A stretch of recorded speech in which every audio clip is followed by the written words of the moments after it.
Here to discuss the economy with us, the Economist, EJ Antoni is here, in-house economist for the Vince Coglianese Show. Hey, sir. Vince, thank you for having me again. And I got to tell you, I am just tickled pink with this tariff announcement. It is a great day. It's a great day. Tell me why it's a great day as President Trump announces 25% tariffs on Canada, 25% on Mexico, 10% additional tariffs on China. Because we finally have a real leader back in the White House. We finally have somebody who's willing to fight for the American people at the helm here. This is really tremendous news. And look, I understand that there are no winners in a trade war, but the losers don't all lose the same. And what President Trump understands is he has the ability to essentially weaponize the purchasing power of the American consumer on the international stage, and it gives him the best leverage there is. No other nation can compete in that regard. And as a consequence of that, if Mexico and Canada really do want to go toe-to-toe here, we're going to absolutely crush them, and pretty darn quick. I mean, you're talking about ratios of like 10-1 in terms of percentage of exports, whose stuff is going to which country.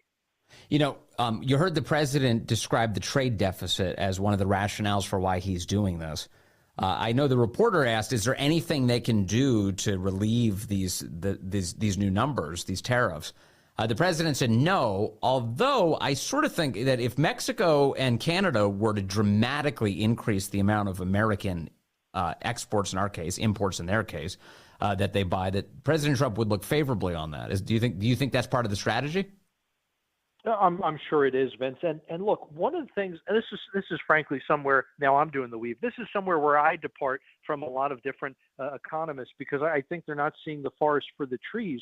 They will say things like, oh, I have a trade deficit with Walmart, right? What does it matter if you have a trade deficit? That's not a big deal. Well, in the short run, sure. And if it's only with one person or one institution, but if it's with everybody, that's a problem. You know, you may have a trade deficit with Walmart, but let's say you work at the Home Depot, you have a trade surplus there because they pay you more than you pay them in terms of buying merchandise. Mm-hmm. So imagine if you have a trade deficit with literally everyone and everything, which is basically what the United States has. That means you have to either sell off assets to finance that, or you need to go into debt, or you could do something like just counterfeit money and use that, send that around the world. That's basically what we have been doing for decades now via the Federal Reserve printing money. The trade deficit has actually been a source of inflation here in the United States. And right. If we're going to stabilize the currency, you are in the long run going to have to stabilize international trade, meaning eventually you're going to have to get rid of that trade deficit. So more money is flowing out of our country than it is into our country. As a result, our government prints more dollars and then they're worth less. Right, exactly. That's exactly right, Vince. And this, by the way, is one of the reasons why it's so scary when we talked about the dollar losing its reserve currency status. A lot of what those dollars that we've been sending around the world have been doing is functioning as reserves. They've been functioning as a medium for international trade. They've been functioning as a backstop for a lot of central bankers around the world. And if there's no longer a use for all those dollars in those respects, the only thing left that those dollars can do are buy products and services here in America. So if we lose that reserve currency status, and this is something fortunately the president is really paying attention to, and so is Scott Bessent at Treasury, if we lose reserve currency status, literally decades of deficits all come pouring back home to the United States very, very quickly, and will compete with Americans for goods and services here. That's when you'll see a real inflation.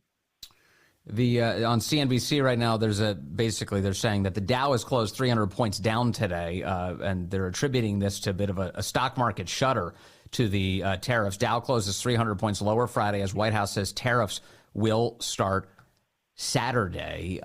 How quickly do you think the elements of our economy could change in order to sort of accommodate these tariffs being imposed on other countries? In other words, will we see more movement to manufacture inside of the United States?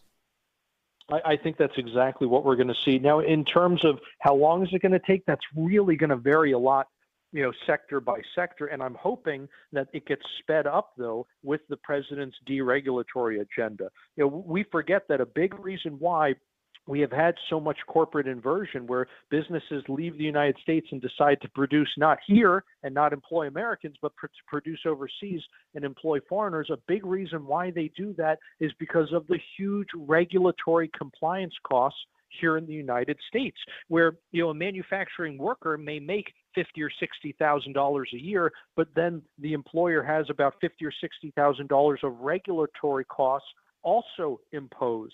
And that's not something that the worker gets paid, but it is a very real cost to the employer.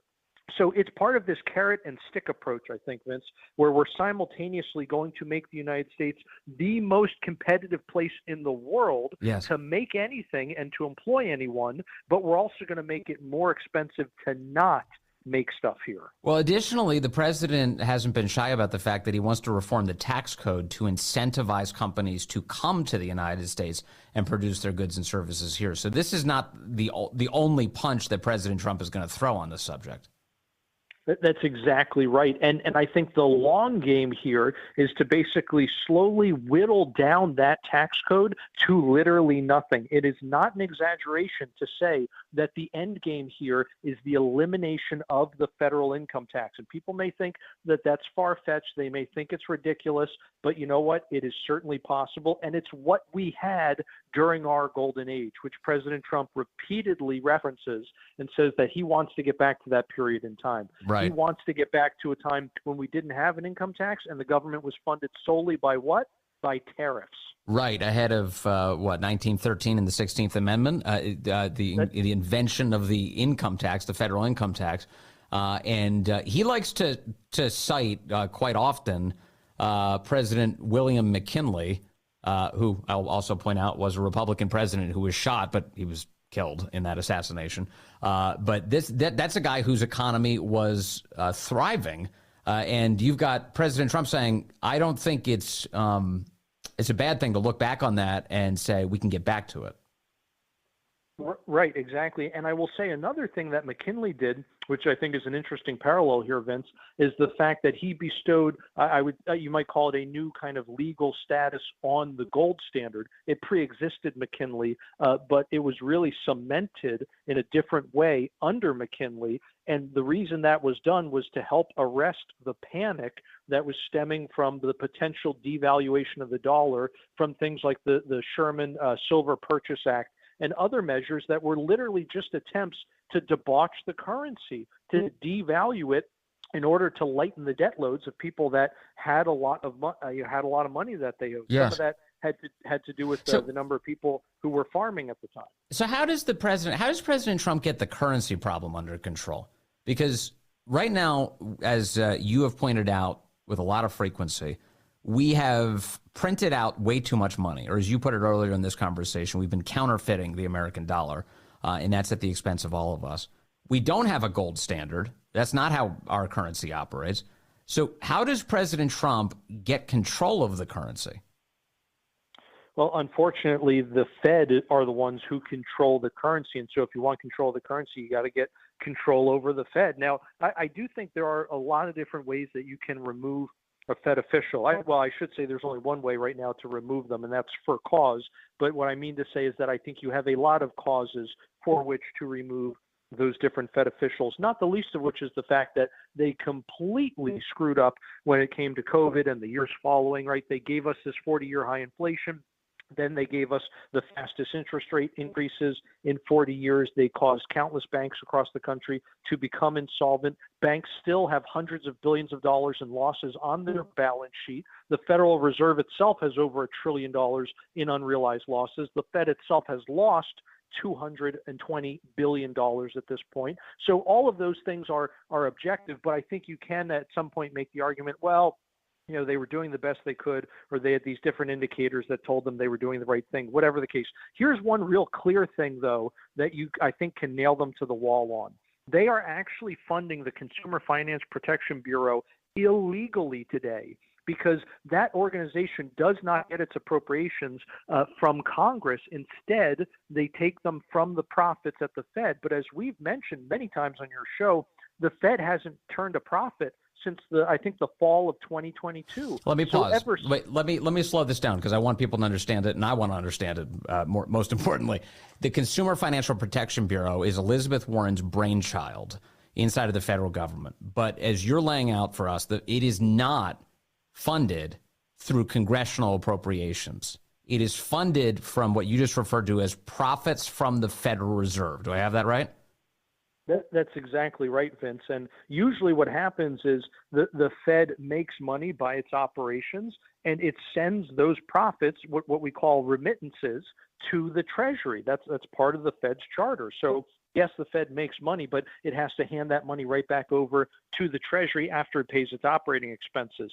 Well, because it has so thoroughly botched the job in terms of interest rates over the last several years, and in terms of the kinds of assets that it put on its balance sheets, it is now effectively losing money. It has lost over $220 billion. So it hasn't had any profits for over 2 years, which means it hasn't had any money to actually send to the Consumer Finance Protection Bureau, the CFPB. And as a result, they are violating the law. They are violating their charter in terms of how they are funding this organization. There is no way that you can say, well, one theory told us we should have done this, or another economic theory told us we should have done that, and that's why we acted the way we did. No, there is no macroeconomic argument here. They are simply violating the statute as written. Yeah, it's black letter law, and they're violating it. And so, in other words, this is grounds for removal of the Federal Reserve officials and getting people in place who can actually help President Trump get the economy back on track. I would think so. You can remove a Fed official for cause, and I would have to assume that violating a congressional statute is cause for their removal.